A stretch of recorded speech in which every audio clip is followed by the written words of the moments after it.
तो हम लोग पढ़ रहे थे बाबू, यानी मैं कल बताया था, यानी इंडियन मैप के बारे में बता रहा था ना। कल ये चीज बताया था कौन सा स्टेट कहाँ पर है, कौन सा स्टेट कहाँ पर है, उसकी चर्चा हुई थी।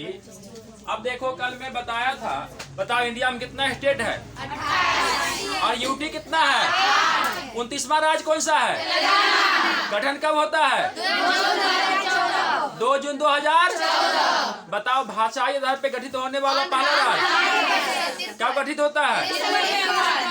बताओ सबसे लंबी तटरेखा वाला राज्य और प्रायद्वीपीय भारत की सबसे लंबी तटरेखा वाला राज्य, सबसे छोटी तटरेखा वाला राज्य, एरिया में सबसे बड़ा राज्य, सबसे छोटा, पॉपुलेशन में सबसे बड़ा स्टेट। बताओ सबसे उत्तरी पॉइंट बताओ इंडिया का। उत्तर में कश्मीर कौन से दक्षिणी पॉइंट बताओ इंदिरा पॉइंट कहाँ में है, ये ग्रेट निकोबार में है, बृहद निकोबार में। बताओ लक्षद्वीप समूह कहाँ में है, अरबियन सी में है, कहाँ में है, ये अंडमान निकोबार कहाँ में है, बंगाल की, अंडमान की राजधानी, अंडमान की सबसे ऊंची चोटी, ऊंचाई कितना मीटर, भारत का एकमात्र एक्टिव वोल्केनो, एक्टिव मतलब भारत का एकमात्र सक्रिय ज्वालामुखी का नाम है बैरन द्वीप। बैरन द्वीप अंडमान निकोबार में है, बे ऑफ बंगाल में है। भारत का एकमात्र सुषुप्त ज्वालामुखी नारकोंडम। ये सब इतना भिवियान पक्का कहीं कहीं पूछ लेगा। इंडिया के उत्तर से दक्षिण की लंबाई, उत्तर से दक्षिण की लंबाई, पूरब से पश्चिम की लंबाई 29। सबसे उत्तरी राज्य का नाम बोलो, सिर्फ राज्य एचपी है। इंडिया का सबसे उत्तरी राज्य, सबसे दक्षिणी राज्य तमिलनाडु। भारत का सबसे उत्तरी यूटी एंड राज्य में बताओ, लद्दाख। सबसे बड़ा यूटी का नाम बोलो, लद्दाख सबसे बड़ा यूटी है। सबसे बड़ा बाबू बताओ राष्ट्रीय उद्यान कौन सा है, वह हिमिस है। देश का सबसे बड़ा राष्ट्रीय उद्यान हिमिस है जो लद्दाख में है। भारत का एकमात्र शीत रेगिस्तान का नाम बोलो, लद्दाख है। और दूसरा बाबू शुष्क वाला कौन सा है, हाँ रेगिस्तान कहाँ में है, रेगिस्तान का जहाज, ठीक है। आप बताओगे भारत का सबसे दक्षिणी यूटी का नाम बोलो, अंडमान निकोबार, अंडमान। आप बताओगे कितने भारतीय राज्य का सीमा जो है ना तटरेखा वाला है, 9 भारतीय राज्यों का सीमा तटरेखा वाला है। लेकिन तटीय राज्यों की संख्या 9 है। तटीय राज्यों की संख्या गुजरात, महाराष्ट्र, गोवा, कर्नाटका, केरला, तमिलनाडु, आंध्र, ओडिशा एंड वेस्ट बंगाल। ये 9 राज्यों का सीमा तटरेखा पक्का पूछेगा, पक्का जान लो, इतना इंपॉर्टेंट है ना सब, इतना भी पक्का पूछेगा कहीं न कहीं। तो भारत में तटीय राज्यों की संख्या, आप बताओगे भारत में अंतरराष्ट्रीय बॉर्डर को टच करने वाला कितना स्टेट है, 16 है। अंतरराष्ट्रीय सीमाओं को टच करने वाला 16 स्टेट है। पहले 17 था, जम्मू कश्मीर अब यूटी में कन्वर्ट हो गया। जम्मू कश्मीर अब यूटी में बाबू कन्वर्ट हो गया, इसलिए जम्मू कश्मीर हट गया, तब 16 हो गया। कौन कौन है देख लो, गुजरात, राजस्थान, देखो गुजरात, राजस्थान, पंजाब, गुजरात, राजस्थान एंड पंजाब 3 हो गया। हिमाचल प्रदेश 4, उत्तराखंड 5, उत्तर प्रदेश 6, बिहार 7, सिक्किम, पश्चिम बंगाल, असम, अरुणाचल प्रदेश, नागालैंड, मणिपुर, यहाँ पे डांसिंग डियर भी है, डांसिंग संगाई हिरन भी है ना। कौन सा झील में है, लोकटक झील, मणिपुर के बिशानुपुर जिला में, मणिपुर के डांसिंग डियर, नाचने वाले हिरन या संगाई हिरन। दुनिया का एकमात्र, उसका नाम क्या है, लामजाओ, ठीक है। उसके नीचे में ये मणिपुर है, सॉरी ये मिजोरम है। कितना राज हो गया? त्रिपुरा, त्रिपुरा का राजकीय भाषा बांग्ला है और 3 और बांग्लादेश से घिरा हुआ है, 3 और बांग्लादेश से। और 16वां राज मेघालय, मेघों का घर। सर्वाधिक वर्षा कहाँ होता है? स्थान नाम बताओ। अरे मौसी राम ने मासिन राम, मासिन राम। लिविंग रूट ब्रिज कहाँ में है? लिविंग रूट ब्रिज यानी जीवित जल पुल, जीवित जल।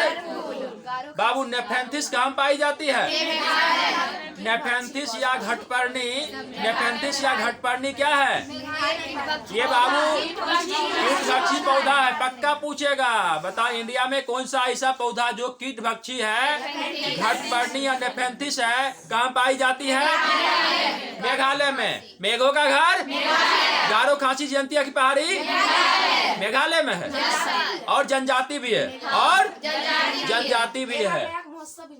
हाँ, मेघा क्याक फेस्टिवल भी होता है। मेघा क्याक इसकी राजधानी, और वही शिलोंग जहाँ पर missile man of India Abdul Kalam sahab का मृत्यु होता है। कब मृत्यु होता है? ये 2015 27 जुलाई 2000। विंग्स ऑफ फायर कौन लिखा है? उनकी ऑटोबायोग्राफी है, आत्मकथा है, विंग्स ऑफ फायर, अग्नि की उड़ान। कलाम साहब का जन्म कब होता मालूम है?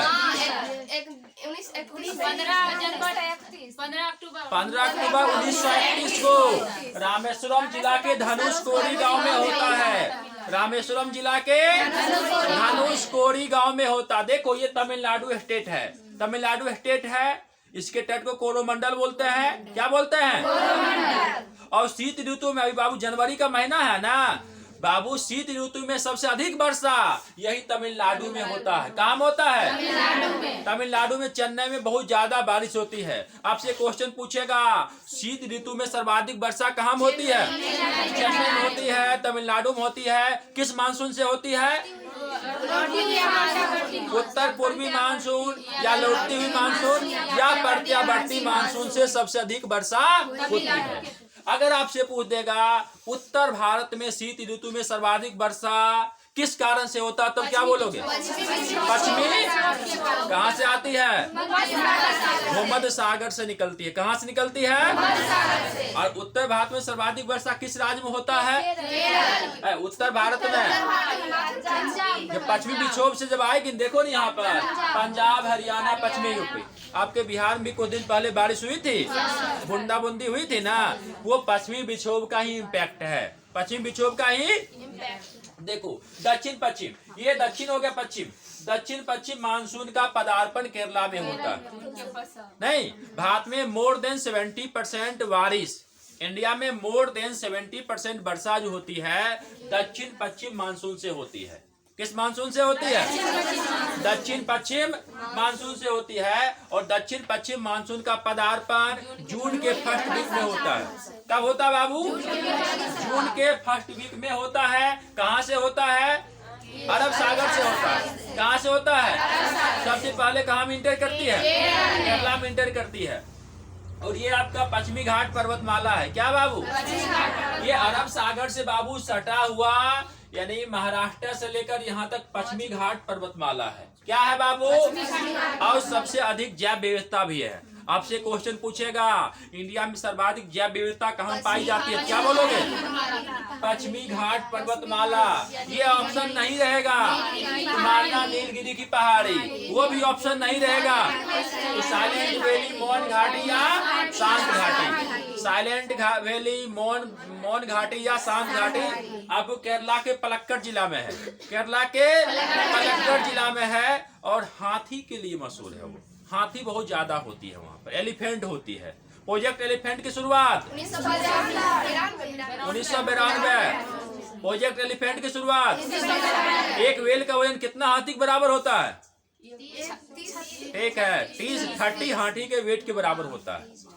बताओ हाथी के झुंड का लीडिंग कौन करता है? यानी बेर्द हथनी करती है। बेर्द हथनी करती है। और संभवतः एक झुंड में 14 से 15 वो संख्या होता है उसका। 14 से 15 संख्या होता है। तो दक्षिण पश्चिम मानसून यहाँ बाबू आता, ये देखो पश्चिमी घाट पर्वतमाला है, पश्चिमी घाट देखो, ये देखो यहाँ देखिए, ये महाराष्ट्र, गोवा, कर्नाटका, केरला, अब और ये गुजरात। आपसे क्वेश्चन पूछेगा अरब सागर के सीमा को स्पर्श करने वाला कितना राज्य है? अरब सागर के तट रेखा को स्पर्श करने वाला 5 राज्य है। कौन कौन है बाबू? गुजरात, देखो ये गुजरात है, गुजरात है सबसे लंबी तटरेखा वाला राज्य है। ये गुजरात सबसे लंबी तटरेखा वाला, इसकी राजधानी गांधीनगर इसकी कैपिटल है। राजधानी कहाँ है? और बाबू अहमदाबाद साबरमती नदी किनारे है। अहमदाबाद किस नदी किनारे है? वही साबरमती जहाँ पर महात्मा गांधी ने साबरमती आश्रम का स्थापना किया था। 1915 में स्थापना किया था। कब स्थापना? 16 में स्थापना किया था। कहीं 15 कहीं पे 16 लिखता है। महात्मा गांधी 9 जनवरी 1915 को साउथ अफ्रीका से इंडिया लौटे थे। कब लौटे थे बाबू? 9 जनवरी 1915 को लौटे थे। इसीलिए 9 जनवरी को प्रवासी भारतीय दिवस मनाते हैं। क्या मनाते बाबू? प्रवासी भारतीय दिवस मनाते हैं। प्रवासी भारतीय दिवस मनाते हैं बाबू साहब। बताओ 17वां प्रवासी भारतीय दिवस कब होना है? इंदौर। कहाँ होना है? इंदौर में। इंदौर में होना है। और इंदौर ये मध्य प्रदेश में है और लगातार 6ठी बार स्वच्छ शहर का दर्जा दिया गया। बड़ा भीविया है बाबू। देश का पहला वाटर प्लस सिटी है। देश का पहला वाटर प्लस सिटी कौन सा है? इंदौर है। और इतना क्लीन है बाबू, कभी जाओगे तो मजा आ जाएगा। ये प्रवासी भारतीय दिवस महात्मा गांधी के इंडिया आगमन के उपलक्ष्य में 2003 से मनाई जाती है। कब से मनाई जाती है? आपसे पूछेगा कब से मनाई जाती है? 2003 से मनाई जाती है। 2003 से मनाई जाती है। अब बाबू एक क्वेश्चन और क्रिएट होता है, महात्मा गांधी कितने वर्ष अफ्रीका में रहे थे? 21.5 वर्ष रहे थे। कहीं कहीं पर 22 वर्ष भी मिलेगा। महात्मा गांधी 1893 में साउथ अफ्रीका जाते हैं। कब जाते हैं बाबू? 1893 में महात्मा गांधी साउथ अफ्रीका बाबू एक अब्दुल्ला नामक सेठ का केस का पैरवी करने जाते हैं। केस लड़ने के लिए जाते हैं। एक बहुत बड़ा व्यापारी होता है और उसकी केस की लड़ने के लिए ये बाबू एक एडवोकेट थे, उस रूम में गए थे। पहले महात्मा गांधी राष्ट्रपिता बापू थोड़े थे। ये शुक्र कहो कि जब यहाँ चंपारण आए, राजकुमार शुक्ला जी ने महात्मा गांधी को बुलाया, आमंत्रण दिया, तो क्या हुआ? ये बाबू चंपारण सत्याग्रह की शुरुआत होता है। और यहीं से महात्मा गांधी, मोहनदास करमचंद गांधी महात्मा बन जाता है, महात्मा बन जाता है, राष्ट्रपिता बन जाता, बापू बन जाता। नहीं तो महात्मा गांधी कौन? कोई नहीं जानने वाला था इंडिया। खैर, तो देखो मैं बता रहा था सबसे लंबी तटरेखा वाला राज्य गुजरात और सबसे छोटा तटरेखा वाला राज्य गोवा। सबसे बड़ा एरिया वाला राज्य और छोटा एरिया वाला। सबसे बड़ा पॉपुलेशन वाला उत्तर प्रदेश। ये देखो उत्तर प्रदेश है को क्या है बाबू? सबसे कम पॉपुलेशन वाला सिक्किम है। सबसे ज्यादा जनसंख्या घनत्व वाला बिहारी लोग पढ़ा लिखा नहीं होता है और जनसंख्या इस चक्कर में बढ़ता है कि लोग को बेटी हो जाता है।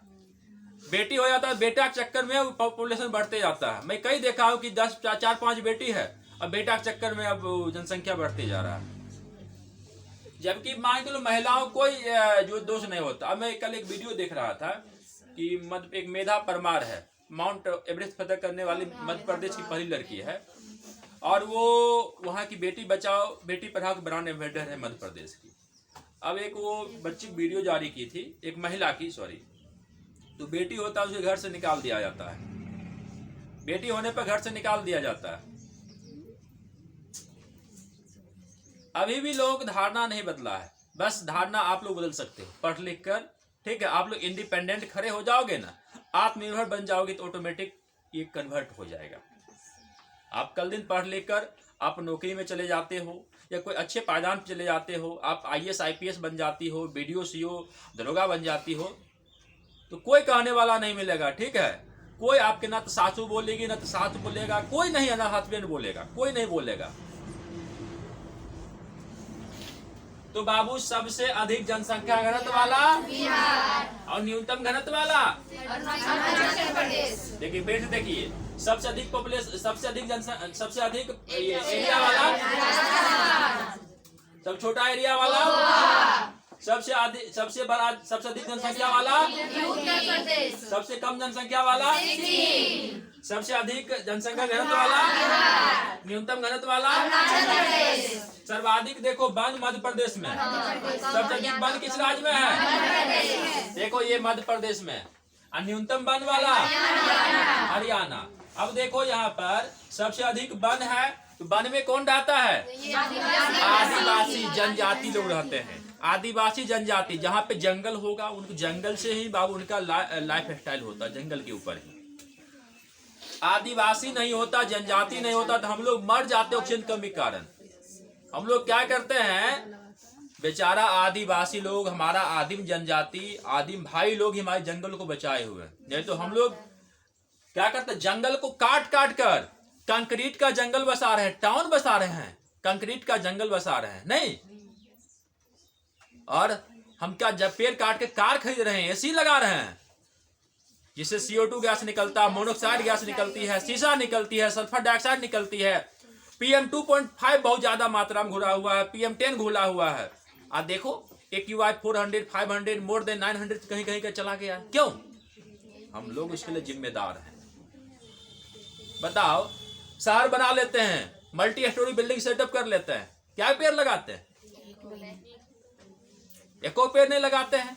और सबसे पहले हम कार खरीद लिए 50 लाख का, और सबसे पहले हम ही गर्मी के मौसम में उस पेड़ के नीचे जाएंगे लगाने के लिए कि नहीं हम लगाएंगे छांव में। और हमारे पास औकात नहीं है, हम 50 लाख का पेड़ गाड़ी खरीद सकते हैं, लेकिन 100 रुपया का पेड़ लगाने का औकात नहीं है मेरे पास। यही है पढ़ा लिखा इंसान। इंडिया में पढ़ लिख कर सबसे ज्यादा मूर्ख है लोग, नहीं है क्या? जो पढ़े लिखे हमारा किसान भाई लोग देखिए, कम पढ़े लिखे होते हैं, वो लोग पेड़ लगाते हैं, पेड़ का प्रोटेक्शन करते हैं। और जो ज्यादा पढ़ा लिखा है, पढ़ लिख IAS बन जाता है। आप लोग ऐसा मत करना, ठीक है? IAS बन जाता है, क्या पेड़ रोप देता है? वो एको नहीं रोकता है। वो ऐसी गाड़ी में घूमेगा और CFC गैस निकालेगा, ओजोन लेयर में छेद करवाएगा, नहीं करवाएगा? ओजोन लेयर में छेद होगा तो क्या होगा? त्वचा कैंसर होगा। अच्छा बताओ, ओजोन परत किस मंडल में है? ओजोन परत समताप मंडल में है। ओजोन परत की मोटाई किससे मापते हैं? डॉप्सन इकाई से मापते हैं। ओजोन परत में छेद किस गैस से होती है? CFC का फुल फॉर्म क्लोरोफ्लोरो। ओजोन संरक्षण दिवस कब मनाते हो? 16 सितंबर को मनाते हैं, है ना? अच्छा, ओजोन परत में छेद होने से क्या होगा? पराबैंगनी किरण आएगी, अल्ट्रा वायलेट रेज आएगी, क्या होगी? अच्छा बताओ, एक बार ओजोन परत में छेद होने का पता चला था कब? कहाँ में? अंटार्कटिका में। इसके बाद 1987 में क्या होता है? कौन सा प्रोटोकॉल होता है? मॉन्ट्रियल प्रोटोकॉल 1987 में होता है। ओजोन परत को हील करने के लिए, बचाने के लिए होता है। और 1997 में क्योटो प्रोटोकॉल, वो जापान में होता है, ठीक है? 1992 में क्या होता है? पहला विश्व पृथ्वी सम्मेलन होता है। पहला विश्व पृथ्वी सम्मेलन रियो डी जेनेरो, ब्राजील। बताओ, पहला विश्व पर्यावरण सम्मेलन कब होता है? 1972 में होता है। पहला विश्व पर्यावरण सम्मेलन 1972 स्टॉकहोम में होता है। और उसी वर्ष निर्णय लिया गया कि 5 जून को विश्व पर्यावरण दिवस मनाई जाएगी। 1973 से पहली बार पर्यावरण दिवस मनाई गई है ना? बताओ, हमारे वायुमंडल में सबसे अधिक मात्रा किसकी होती है? नाइट्रोजन की होती है। किसकी होती है? कितनी %? ऑक्सीजन की मात्रा कितनी %? 21%। कार्बन डाइऑक्साइड की मात्रा? ठीक है। तो देखो बाबू साहब, ये हमारा सबसे लंबी तटरेखा वाला राज्य है ना।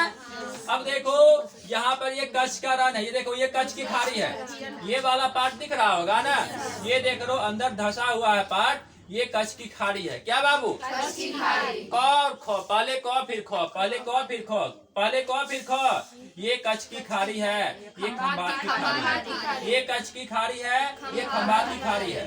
अब देखो कच्छ की खाड़ी के ऊपर में कच्छ के रन है, कच्छ की खाड़ी के ऊपर में कच्छ का रन है, कच्छ का रन में जंगली गधा का सबसे बड़ा अभयारण्य है। क्या बाबू? कच्छ के रन में जंगली गधों का सबसे बड़ा अभयारण्य है। आपसे क्वेश्चन पूछेगा जंगली गधा का सबसे बड़ा अभयारण्य कहाँ है? कच्छ के रन में। अब देखो कच्छ के रन के नीचे में कच्छ की खाड़ी है, क से कच्छ, क से कांडला, कांडला बंदरगाह है बाबू। बड़ी भिविया क्वेश्चन पक्का पूछेगा कहीं न कहीं, कई बार पूछ लिया है। कांडला, क से कच्छ की खाड़ी, क से कांडला, कांडला बाबू। कांडला ऐसी बंदरगाह है ना, ये ज्वारीय बंदरगाह है। कैसी बंदरगाह है? ज्वारीय बंदरगाह है। आपसे क्वेश्चन पूछेगा भारत का एकमात्र ज्वारीय बंदरगाह क्या क्या बोलोगे? कांडला है। भारत का एकमात्र ज्वारीय बंदरगाह। अब देखो यहीं पे भुज है। जब आप गुजरात निकालोगे ना, अब देखो यहाँ पर गुजरात जब निकालोगे, मैं भी थोड़ा दिखा रहा हूँ इसमें।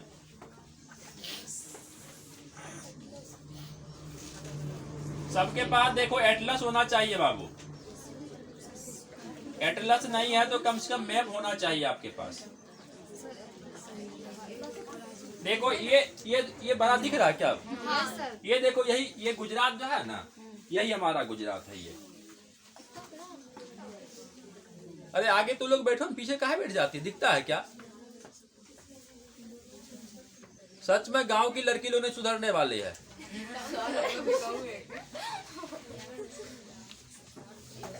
ये देखो यहाँ पे देखो अभी ये गुजरात देखो, ये गुजरात, यहाँ पर कच्छ की खाड़ी है। ये क्या है बाबू? ये खंभात की खाड़ी है ना। तो यहाँ पे ये देखो, ये वाला पोर्शन है ना, ये कच्छ का रन है। क्या है बाबू? यहाँ पे जंगली गधा का सबसे बड़ा अभयारण्य है। यहाँ पर देखो भुज है, भुज। भुज में 2001 में भयंकर भूकंप आया था। 2001 में भयंकर भूकंप कब आया था? यहाँ पे कच्छ की खाड़ी है।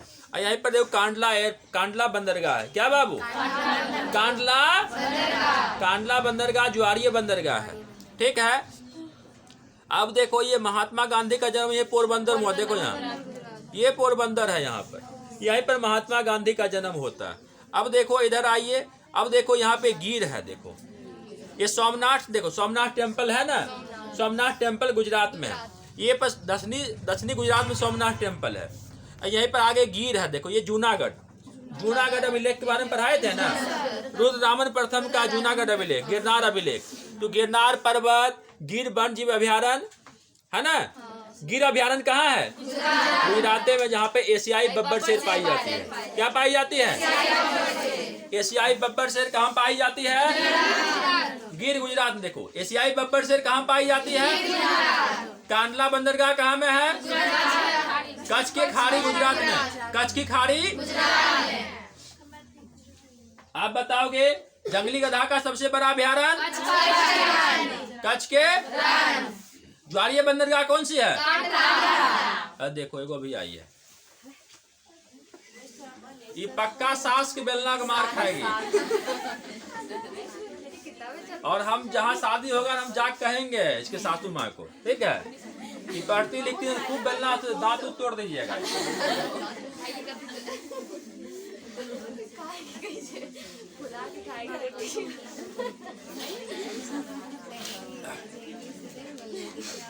तो देखो बाबू ये पक्का कहीं न कहीं पूछ लेगा, एशियाई बब्बर शेर कहाँ पाई जाती है? गिर। और जूनागढ़ अभिलेख कहाँ में है? किसका है? रुद्रदामन प्रथम का है बाबू। और संस्कृत भाषा में लिखा गया सबसे बड़ा अभिलेख है। और यहाँ पर सुदर्शन झील है बाबू। यहाँ पर गिरनार पर्वत पे क्या है? सुदर्शन झील है। कौन बनवाया था? सीएम बनवा सीएम चंद्रगुप्त मौर्य बनवाया था, चंद्रगुप्त मौर्य बनवाया था। यहाँ पे सुदर्शन झील जो है ना, उसका निर्माण चंद्रगुप्त मौर्य करवाया था बाबू, चंद्रगुप्त मौर्य करवाया था। और इसका पुनरुद्धार है ना, जीर्णोद्धार है, रुद्रदामन प्रथम करवाया था और फिर स्कंदगुप्त भी करवाया। गुप्ता वंश के शासक स्कंदगुप्त भी करवाया है और शक डायनेस्टी का शासक रुद्रदामन प्रथम भी करवाया है। अब देखो यहाँ पर नीचे में जो है ना, ये खंभात की खाड़ी है। ये क्या है? खंभात खाड़ी। इसी खंभात की खाड़ी में नर्मदा गिरती है। वही नर्मदा, कौन नर्मदा? जैसे कुमारी नदी बोलते हैं, क्या बोलते हैं? कुमारी नदी बोलते हैं बाबू। देखो ये है ना, ये देखो नर्मदा यहाँ से अमरकंटक की पहाड़ी से निकलती है। नर्मदा नदी बाबू अमरकंटक की पहाड़ी से निकलती है। यहाँ पर छत्तीसगढ़ का बाबू, छत्तीसगढ़ में एक पठार है, मेकाले का पठार। मेकाले का पठार कहाँ है? मालवा का पठार, मालवा का पठार। और मालवा विजय के उपलक्ष्य में ही राणा कुंभा क्या करवाया था? 1448 में चित्तौड़गढ़ में विजय स्तंभ का निर्माण करवाता है। और महाराष्ट्र में कौन सा पठार है? दक्कन और ढक्कन बोल दो, ढक्कन मत बोलो, दक्कन का पठार है। देखो यहाँ पर छत्तीसगढ़ ये है ना, मेकाले का पठार, मेकाले पठार का सबसे ऊंचा चोटी मध्य प्रदेश में मालवा का पठार है, महाराष्ट्र में दक्कन का पठार है और कर्नाटका में धारवाड़ का पठार। कर्नाटका में अब देखो ये है झारखंड, झारखंड है। तो यहाँ पर छोटा नागपुर का पठार है, छोटा नागपुर ट्रैप है। छोटा नागपुर ट्रैप को बाबू इसे क्या बोलते हैं? भारत का रूढ़ बोलते हैं। क्या बोलते हैं बाबू? भारत का रूढ़ इसीलिए बोलते हैं, ये खनिज संपदा दृष्टिकोण से काफी समृद्ध है। और बाबू छोटा नागपुर पठार का सबसे ऊंचा चोटी है पारसनाथ। क्या बाबू है? लगभग 4000 फीट ऊंचा है, लगभग 4000। ये नोट मत करो, लगभग में कंफर्म नहीं बता रहा हूँ। इसकी ऊंचाई लगभग 4000 फीट की ऊंचाई। इसके बारे में थोड़ा बता दूं, काफी चर्चा में अभी। पारसनाथ की चोटी जो है ना बाबू, ये छोटा नागपुर पठार का सबसे ऊंचा चोटी है। और संवेद शिखर जी है। देखो जैन धर्म का प्रसिद्ध तीर्थस्थल जो है ना, संवेद शिखर जी है। जैसे आपके हिंदू में क्या है कि सारे तीर्थ बार बार गंगा सागर मेला अभी मकर संक्रांति के अवसर पर लगने वाला है। यहाँ पे वेस्ट बंगाल में सब वो बूढ़ा लोग जाता है कि मरी हो जाएगा, कोई दिक्कत नहीं, उधर रह जाएगा। यंग लोग नहीं जाता है, कहावते है सारे तीर्थ बार बार गंगा सागर, यंग जवान नहीं जाता है, अंतिम पायदान पे जाता है। ठंडा इतना रहता नहाएगा, चलो वहीं चला गया। यहाँ पे आपसे पूछ लेगा गंगा सागर द्वीप कहाँ में है? वेस्ट बंगाल में। कहाँ में है? ये देखो वेस्ट बंगाल, बंगाल की खाड़ी में, बंगाल की खाड़ी में। देखो यहाँ पर, ये यहाँ पे गंगा। अब वहाँ जाता है, फिर पानी में जाना पड़ता, नाव से जाइए, फिर द्वीप पर पहुंचिए, तो फिर वहाँ फिर नहाइए। मकर संक्रांति के अवसर पर मेला लगता है, वहाँ पर लाखों संख्या में भीड़ होती है। तो संवेद शिखर जी है ना, ये जैन धर्म का कहा जाता है कि जो भी पहले मेरी बात सुन लो ना। तो जैन धर्म के 24 तीर्थंकर हुए थे। पहले तीर्थंकर ऋषभदेव हुए थे, 23वां पार्श्वनाथ थे और 24वां महावीर थे। तो कहा जाता है कि 23वें तीर्थंकर पारसनाथ, ठीक है, पारसनाथ यहीं पर ज्ञान की प्राप्ति किए थे, यहीं पर उनका सब कुछ हुआ और यहीं पर इनका मृत्यु हो जाता है, ठीक है। तो इन्हीं के नाम पर पारसनाथ की चोटी का नाम है। इन्हीं के नाम पर क्या बाबू? और उसका नाम है संवेद शिखर जी। क्या नाम है? आपसे क्वेश्चन पूछेगा कि संवेद शिखर जी किस धर्म का तीर्थ स्थल है? जैन धर्म का। और इंडिया में जान लो जैन धर्म का पॉपुलेशन ओनली लगभग जो है ना 0.5% से भी कम है। इंडिया में जैन धर्म का पॉपुलेशन कितना है? 0.5% से भी कम है। सोच लो, वही जैन धर्म जिस जैन धर्म की उत्पत्ति बिहार से होती है। नहीं, भगवान महावीर का जन्म बाबू कुंडग्राम वैशाली में होता है। कब होता है? 540 BC में होता है। कब होता है? 540 BC में कुंडग्राम वैशाली में होता है। और मृत्यु कहाँ होता है? वही पावापुरी जहाँ पे जल मंदिर है। जल महल हवा महल कहाँ है? जल महल हवा महल पिंक सिटी गुलाबी रंगी भारत का पेरिस राजस्थान की राजधानी ये सब जयपुर में। लेकिन जल मंदिर होगा तो पावापुरी बिहार में। वही पावापुरी जहाँ वो नालंदा में। कहाँ बाबू? वही पावापुरी में भगवान महावीर का क्या होता है? मृत्यु हो जाता है। मृत्यु कब होता है? 468 BC में होता है। 72 साल की अवस्था में मृत्यु हो जाता है। इनको ज्ञान की प्राप्ति बाबू का किस पेड़ के नीचे होता है? देखो बाबू, साल वृक्ष। साल को बट वृक्ष बोलते हैं बाबू। साल को क्या बोलते हैं? बट वृक्ष या बरगद के पेड़ बोलते हैं। तो महावीर को ज्ञान की प्राप्ति बट वृक्ष के नीचे हुआ था, ठीक है। और नदी होगा तो ऋजुपालिका। नदी का नाम होगा तो देखो, दोनों बच्चा खूब कंफ्यूज करता है। और पक्का पूछता है क्वेश्चन, जान लो। गौतम बुद्धा से और महावीरा से पक्का 1 नंबर क्वेश्चन रहवे करता है, इतना जान लीजिए। तो देखो, भगवान महावीर का जन्म कुंडग्राम वैशाली 540 BC में होता है, ठीक है। और मृत्यु बाबू 468 BC पावापुरी नालंदा बिहार में होता है। ज्ञान की प्राप्ति साल वृक्ष के नीचे। साल को बट वृक्ष बोलते हैं, बरगद का पेड़ बोलते हैं, ठीक है। और जम्भिक जगह है, जिम्भिक या जिम्भिक बोलते हैं। जिम्भिक के पास ऋजुपालिका नदी के किनारे ज्ञान की प्राप्ति होती है। और गौतम बुद्ध का जन्म बाबू 563 लुम्बिनी नेपाल में। लुम्बिनी नेपाल में होता है। अब बाबू इनका मृत्यु जो होता है 483 BC कुशीनगर देवरिया कहा जाता। चुंदू के द्वारा भोजन करवा दिया गया ना, सुअर का मांस खिला दिया था। यहाँ पे पावापुरी बाबू, पावापुरी में पावापुरी में क्या गए थे ना,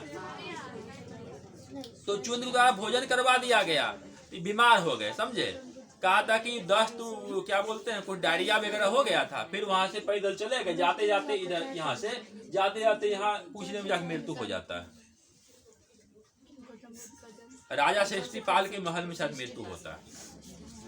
और इनका ज्ञान की प्राप्ति बाबू होता है ना बोध गया में होता है। कहाँ में होता है? फाल्गु नदी किनारे। फाल्गु नदी को निरंजना भी बोलते हैं। क्या बोलते हैं बाबू?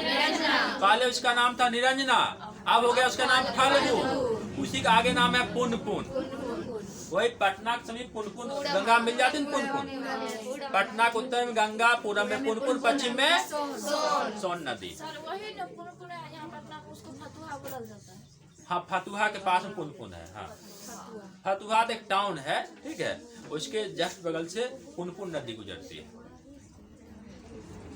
क्या बोल रहा था? हाँ, तो महात्मा बुद्ध का ज्ञान की प्राप्ति बोध गया में बोधि वृक्ष, इसको पीपल का पेड़ बोलते हैं। उसे देव वृक्ष भी कहा जाता है। क्या कहा जाता है? देव वृक्ष भी कहा जाता है। इसी लोग भगवान से कनेक्ट कर दिया कि रे उस पर भूत रहता, प्रेत रहता, उस पेड़ को मत जलाना, मत काटना, तो ऑक्सीजन ज्यादा मिलता है क्या, इसलिए कभी डर के मारे नहीं काटेगा। खैर, क्या बोल रहा था? हाँ, तो समेत शिखर पर चर्चा कर रहा था मैं। तो समेत शिखर पर चर्चा कर, देखो तो वो जैन धर्म का पवित्र तीर्थ स्थल है और पार्थनाथ की चोटी पर है बाबू। कहाँ पर है? और छोटा नागपुर का सबसे ऊंचा पठार भी है। सबसे ऊंचा पठार भी है। अब देखो, कहा जाता है कि 24 जैन तीर्थंकर हुए थे ना, उसमें से 20 तीर्थंकर यहीं पर निर्वाण की प्राप्ति हुए थे, इसी पहाड़ पर। कहा जाता है कि 24 तीर्थंकर में से 20 तीर्थंकर को बाबू निर्वाण की प्राप्ति इसी हुआ था, यही पार्थनाथ की चोटी पर ही हुआ था। पूरा पहाड़ के ऊपर है, 30 किलोमीटर पैदल चल के जाना पड़ता है वहाँ।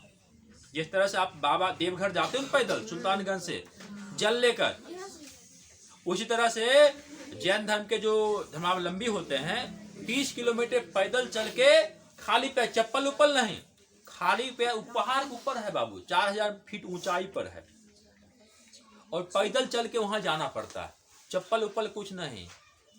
और कहा जाता है कि जैन धर्म के लोग जो है ना लाइफ में एक बार जाना चाहिए वहां पर। लोग जाते भी हैं वहां पर, जाते भी हैं, जान लो।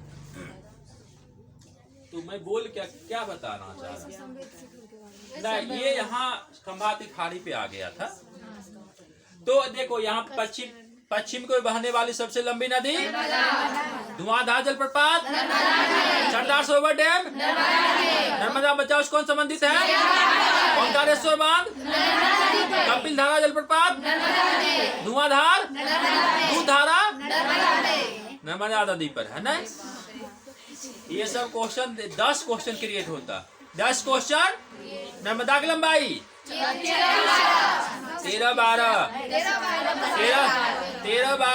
13-12 इसकी बाबू। काम गिरती है कच्छ की गिराने यहाँ पर है, खंभात की खाड़ी गिरती है। काम गिरती है गुजरात का लाइफलाइन। और बाबू सबसे ऊंची प्रतिमा सरदार पटेल जी का स्टेचू ऑफ यूनिटी जो है केवड़िया गुजरात में है, वो नर्मदा नदी किनारे ही है। काम बाबू। अब देखो नर्मदा नदी है ना, ये 2 पर्वतमाला के बीच से गुजरती है। नर्मदा के ऊपर में विंध्याचल है, नर्मदा के ऊपर में नीचे में सतपुरा रेंज है। और बाबू सतपुरा रेंज मध्य प्रदेश की सबसे ऊंची चोटी धूपगढ़ की चोटी है। धूपगढ़ की चोटी है। मध्य प्रदेश का सबसे ऊंचा चोटी का नाम है धूपगढ़। धूप वैसे भी ऊपर में होता है। धूपगढ़ की चोटी सबसे, और धूपगढ़ की चोटी है ना वो बाबू सतपुरा रेंज के महादेव पर्वत पर है। सतपुरा रेंज के महादेव पर्वत पर है बाबू। तो ये बाबू नर्मदा कहाँ से निकलती है? अमरकंटक की ऊंचाई 10, छत्तीसगढ़ में 10, 36। ठीक है। यहाँ 3 नदी निकलती है। पश्चिम को नर्मदा, उत्तर की ओर आपसे क्वेश्चन पूछेगा कौन सी नदी उत्तर की ओर बहती है, क्या बोलोगे? और दक्षिण पूर्व से कौन निकलती है? अब नर्मदा कुमारी नदी भी कहा जाता है। नर्मदा को जैसे गंगा हमारी माँ है, बोलते हो ना, गंगा नदी को माँ का दर्जा है। गंगा नदी को, गंगा हमारी राष्ट्रीय नदी है, 8वें राष्ट्रीय नदी का दर्जा दिया गया। ये बाबू उसी तरह से नर्मदा को बहुत ज्यादा इम्पोर्टेंस है वहाँ पर, बहुत ज्यादा इम्पोर्टेंस है बाबू, जान लीजिए। नर्मदा एक कुमारी नदी है। नर्मदा और बाबू सोन नदी में शादी होने वाला था। कहा जाता नर्मदा फीमेल है और सोन नदी मेल है, समझ गए? दोनों में शादी होने वाला था, पता नहीं कुछ झगड़ा उगड़ा हुआ। अब नर्मदा बोली शादी नहीं करेंगे। ये बाबू इधर क्या डाइवर्ट होके पश्चिम में चले जाती है। ये गुस्सा होकर वही पश्चिम में चले जाती है। ये अमरकंटक के बाबू पूर्वी भाग से निकलती है और बाबू पूरब नहीं बह के पश्चिम की ओर चली जाती है। ऐसा कित बनती है मुझे मालूम नहीं क्या है सो।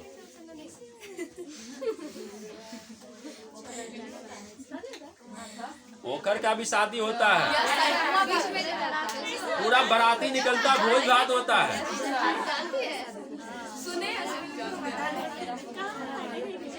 जो देखो नया तालाब गांव में खोदा जाएगा ना, हम देखे एक बार, हम बाराती में गए हुए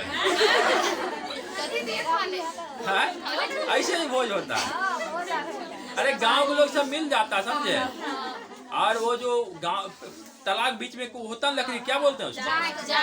हाँ, तो उसको वहाँ पे गाड़ा जाता है, बीच में जाता है।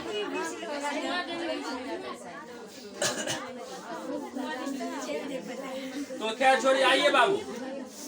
तो ये देखिए आपसे क्वेश्चन, ये देखिए नर्मदा 10 क्वेश्चन बना। 10 क्वेश्चन नाम बोलो तो आप क्या क्या बना? ओंकारेश्वर बांध है। हाँ, ओंकारेश्वर बांध है। और दूधधारा है। दूधधारा क्या है? ये कपिल जलप्रपात है। हाँ। कपिल धारा है। और धुआंधार जलप्रपात है, वो हाँ। जबलपुर में है।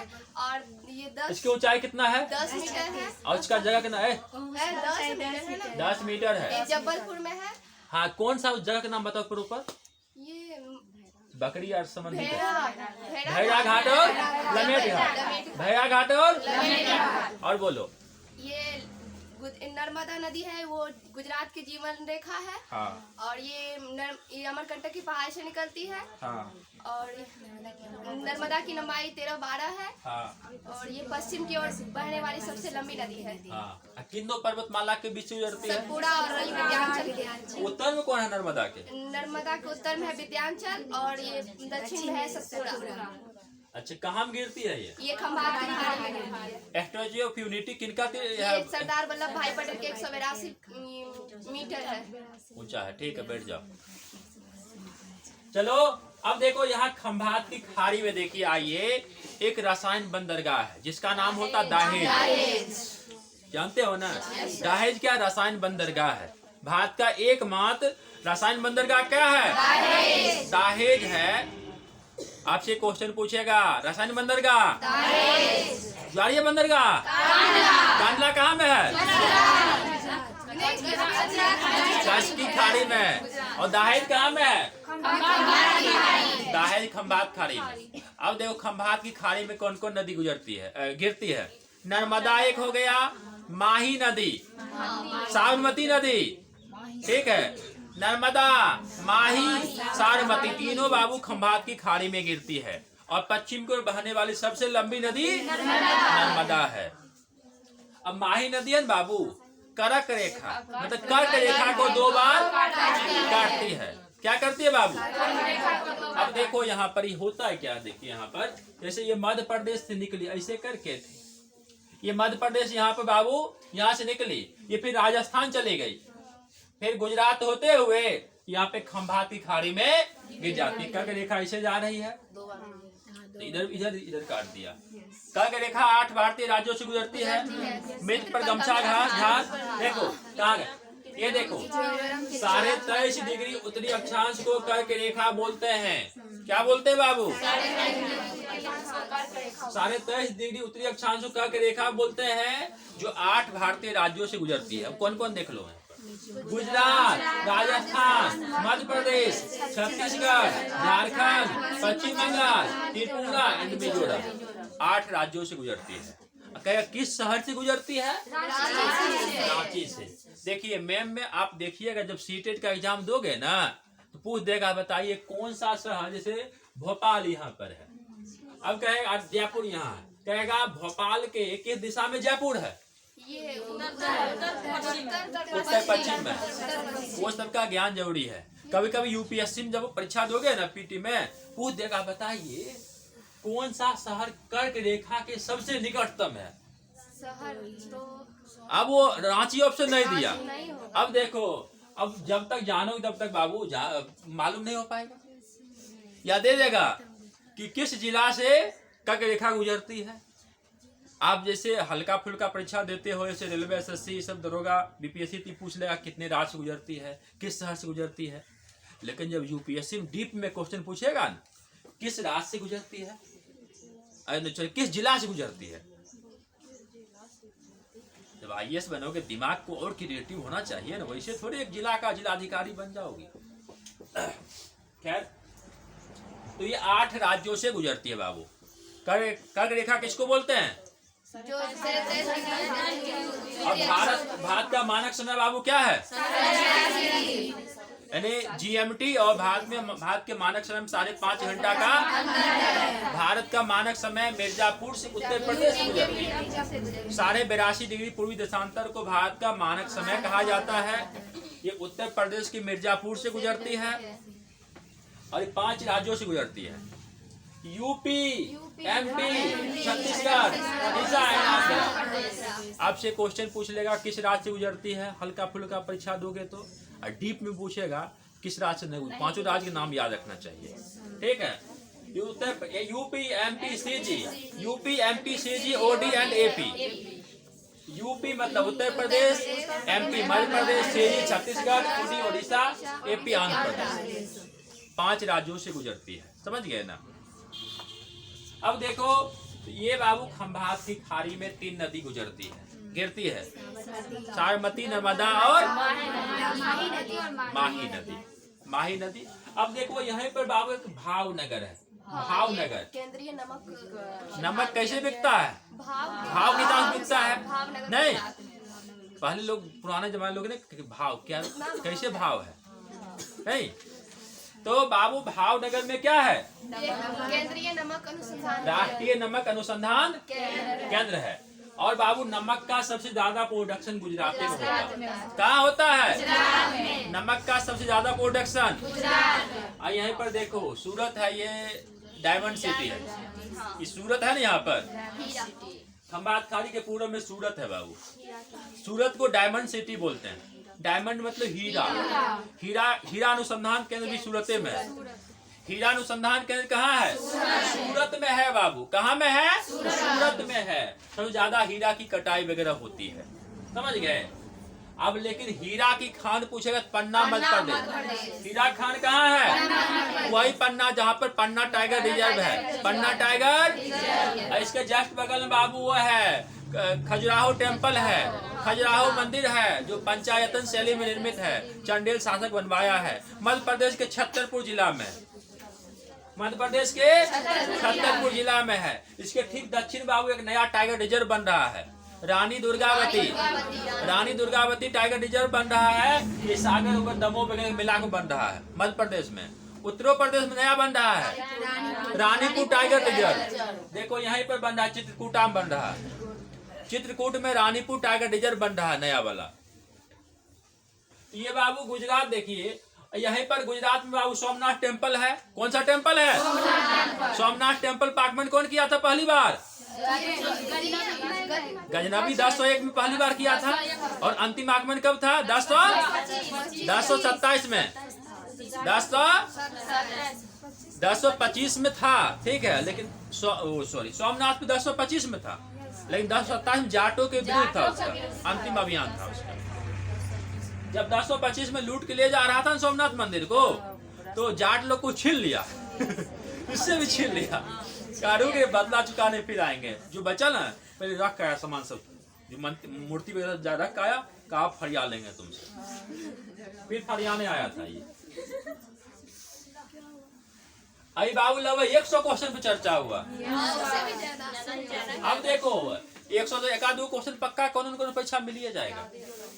अब देखिए यहाँ पर हम आते हैं, नीचे आते हैं इसके बाद। अब देखो यहाँ पे दीव है, देखो ये दीव है, दमन है, ये दादर नगर हवेली है। अब देखो ये दोनों अलग अलग पहले यूटी हुआ करता था, अब दोनों को मर्ज कर दिया, दोनों को मर्ज कर दिया बाबू। दमन और दीव और दादर नगर हवेली को मर्ज कर दिया है। अब 8 यूटी हो गया। कितना यूटी? पहले 9 यूटी था, फिर 8 यूटी हो गया। कितना यूटी हो गया? अब देखो ये बाबू आपका महाराष्ट्र है।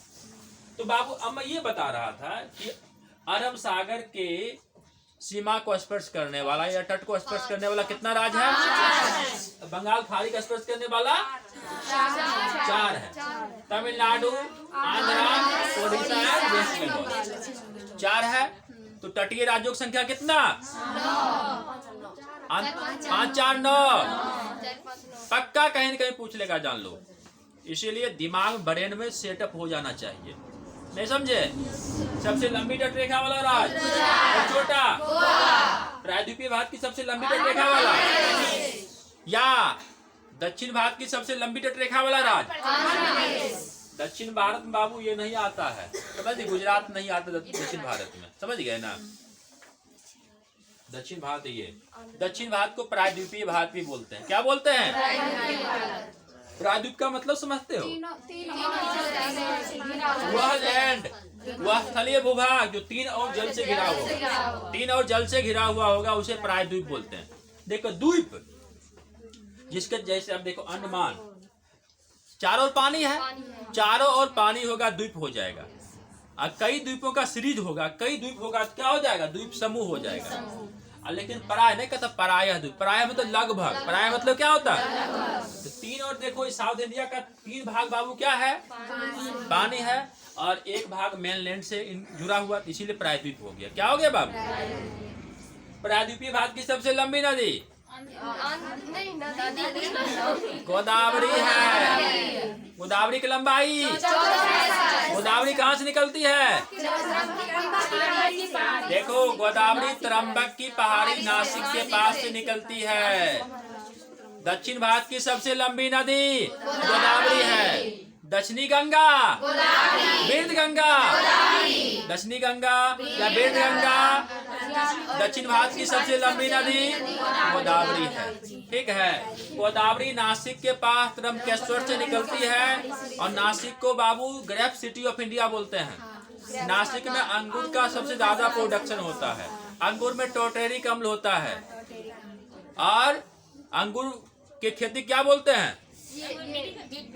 विटीकल्चर में अंगूर का खेती के बारे में जानकारी वगैरह दी जाती है। ठीक है, तो ये बाबू साउथ इंडिया की सबसे लंबी नदी गोदावरी।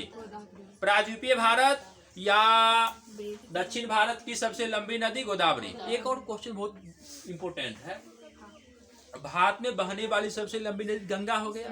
अब ऐसा क्वेश्चन पूछ देगा, गंगा देखो इंडिया से निकलती है और बांग्लादेश भी जाती है, लेकिन आपसे क्वेश्चन पूछ लेगा भारत की सबसे लंबी नदी का नाम बताइए जिसका उद्गम और अंत भारत में हो। गोदावरी यहाँ त्र्यंबकेश्वर से निकलती है और यहाँ गिर जाती है। लगा होगा तो गोदावरी होगा। वैसे भारत की सबसे लंबी नदी गंगा, नो डाउट, लेकिन यहाँ पे शर्त लगा देगा भारत की सबसे लंबी नदी का नाम बताइए जिसका उद्गम और अंत भारत में हो, तब क्या हो जाएगा? गोदावरी। दक्षिणी गंगा या वेद गंगा? दक्षिण की गंगा कावेरी बाबू देखो कर्नाटक के कोरगा जिला से निकलती है।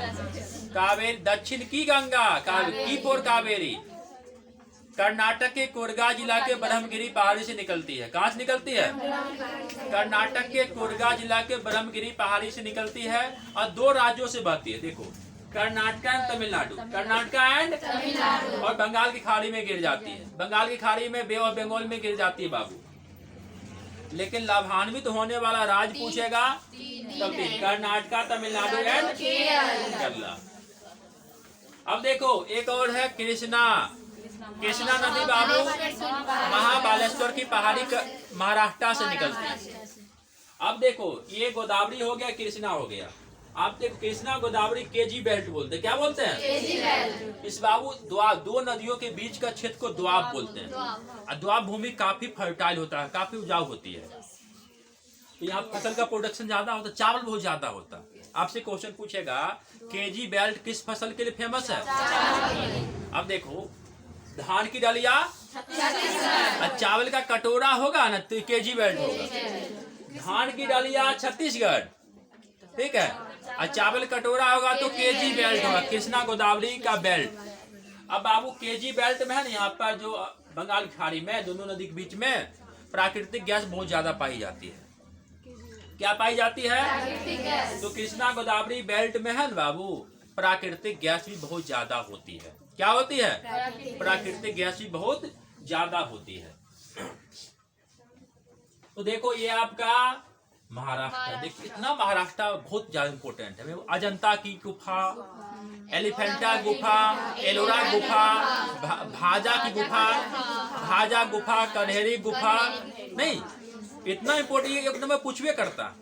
देखिए यहाँ पे औरंगाबाद बाबू जिला, औरंगाबाद दो है, एक बिहारों में है एक यहाँ में। देखो महाराष्ट्र इतना बड़ा, देखो ये महाराष्ट्र, ये देखिए महाराष्ट्र है। ये महाराष्ट्र का पूर्वी भाग को बोलते हैं विदर्भ एरिया। विदर्भ में सुखाड़ बहुत ज्यादा, एक समय था इतना सुखाड़ हो रहा था कि किसान बहुत ज्यादा आत्महत्या कर रहा था। अब यहीं पर पूर्वी महाराष्ट्र में नागपुर है, देखो यहाँ पे ये नागपुर है। और नागपुर को क्या बोलते हैं बाबू? ये संतरा का प्रोडक्शन बहुत ज्यादा होता है। क्या होता है बाबू? संतरा कौन सा भाग खाते हैं? संतरा में रस ज्यादा होता है। तो राष्ट्रीय रसदार फल अनुसंधान केंद्र कहाँ है? राष्ट्रीय अग्निशमन महाविद्यालय भी यही है। राष्ट्रीय अग्निशमन महाविद्यालय आरएसएस का मुख्यालय 1925 में स्थापना होता है। कब स्थापना होता है? और खान ब्यूरो का मुख्यालय भी नागपुर में है। खान ब्यूरो का मुख्यालय और नीरी का मुख्यालय भी नागपुर में है। National environment engineering research institute भी नागपुर, स्थापना 1958 में होता है। स्थापना कब होता है? यानी 1958 में स्थापना होता है। खान ब्यूरो का मुख्यालय और बाबू संतरा कौन सा भाग खाते हैं? जूसी हेयर खाते हैं। ठीक है, अब देखो ये औरंगाबाद है। ये क्या बाबू? इसके टिबल बुल्ढाना जिला है। यहाँ पे एक झील है बाबू, जानते हैं उसका नाम? वो एक झील है, नाम बता सकते हो? बताओ, बहुत फेमस झील है। हाँ, लोनार झील। देखो महाराष्ट्र में एक लोनार झील है। क्या है बाबू? लोनार झील है जो महाराष्ट्र के बुल्ढाना जिला में, महाराष्ट्र के बुल्ढाना जिला में है।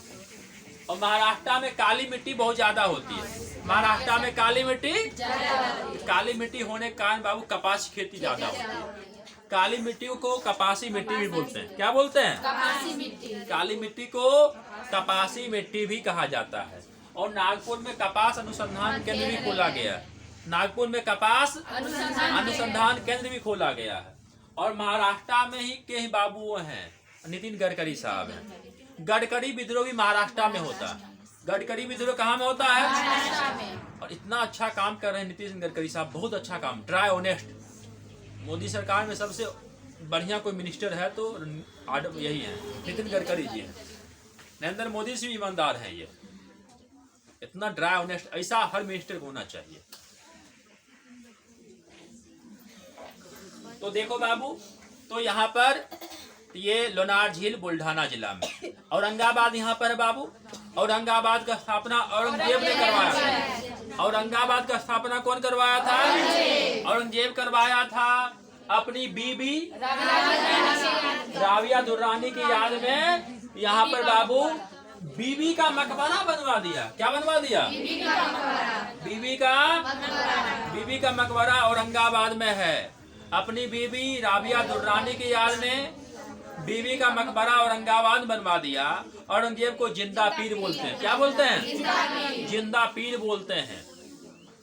और बीबी के मकबरा को दक्षिण का ताजमहल बोलते हैं, दक्षिण भारत में है। या ताजमहल का फूहर रूप, ताजमहल का ही कॉपी करने का प्रयास किया था ये। शाहजहां इसका पिताजी था।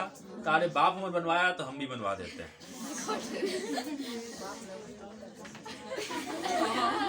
क्या बोले? बाप एक नंबरी, बेटा 10 नंबरी। क्या देखो यहाँ, तो इसे दक्षिण का ताजमहल बोलते हैं। और दक्कन एरिया में है तो दक्कन का ताजमहल भी कहते हैं। क्या बोलते हैं? दक्कन का ताजमहल भी बोलते हैं। औरंगाबाद बाबू अजंता गुफा है। अजंता गुफा कोई नहीं जानता, मतलब गुप्त होगा। गुप्त शासक बनवाया था। इसमें 29 गुफा, कितना गुफा है? एलोरा गुफा भी है। एलोरा, राफोर, राष्ट्रकूटा, इसमें 34 गुफा है। गुफा संख्या 1 से 12 हिंदू को है, बौद्ध को है। गुफा संख्या 1 से 12 बौद्ध को है। 13 से 29 हिंदू को है। 30 से 34 जैन धर्म को डेडिकेटेड है। समझ गए ना? उसके बाद आइए, कन्हेरी गुफा मुंबई में है। भाजा गुफा पुणे में है। भाजा गुफा कार्ले का चेत मुंबई में है। कार्ले का चेत कहाँ है? एलिफेंटा केव्स बाबू मुंबई महाराष्ट्र में, अरब सागर समुद्र में है। एलिफेंटा का निर्माण राष्ट्रकूटा करवाया। कौन करवाया है? राष्ट्रकूटा करवाया। कितना क्वेश्चन सबको याद हो गया? पक्का याद हो गया? सबसे अभी पूछेंगे अभी।